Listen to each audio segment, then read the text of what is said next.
നമസ്കാരം. ആഗസ്റ്റ് 15 മുതൽ motor vehicle ആക്ടിൽ driving licence സംബന്ധമായി വരുന്ന രണ്ട് പ്രധാനപ്പെട്ട ഭേദഗതിയെ സംബന്ധിച്ച് പറയാനാണ് വീഡിയോ ചെയ്യുന്നത്. 1988 മോട്ടോർ വെഹിക്കിൾ ആക്ട് പ്രകാരം ഡ്രൈവിംഗ് ലൈസൻസ് കാലാവധി കഴിഞ്ഞാൽ 30 ദിവസം ഗ്രേസ് പീരീഡ് എന്ന സംവിധാനം ഉണ്ടായിരുന്നു. അത് 2019 ഭേദഗതിയോടെ ആ ഗ്രേസ് പീരീഡ് സംവിധാനം അവസാനിപ്പിക്കുകയാണ് ഉണ്ടായത്. പക്ഷേ ആഗസ്റ്റ് 15 മുതൽ വന്നിട്ടുള്ള പുതിയ ഭേദഗതി പ്രകാരം 88 ആ ഗ്രേസ് പീരീഡ് തിരിച്ചു വരികയാണ്.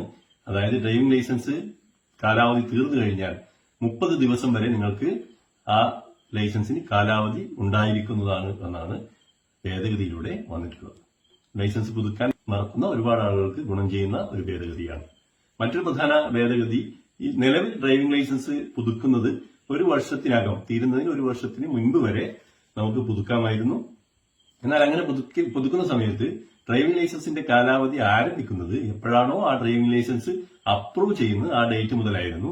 അങ്ങനെ ചെയ്യുമ്പോൾ ഒരുപാട് ആളുകൾക്ക് കാലാവധിയിൽ കുറവ് അല്ലെങ്കിൽ കാലാവധിയിൽ നഷ്ടം സംഭവിക്കുന്നുണ്ട് എന്നുള്ള ആക്ഷേപമുണ്ടായിരുന്നു. അതും പുതിയ ഭേദഗതിയിലൂടെ പരിഹരിച്ചിരിക്കുകയാണ്.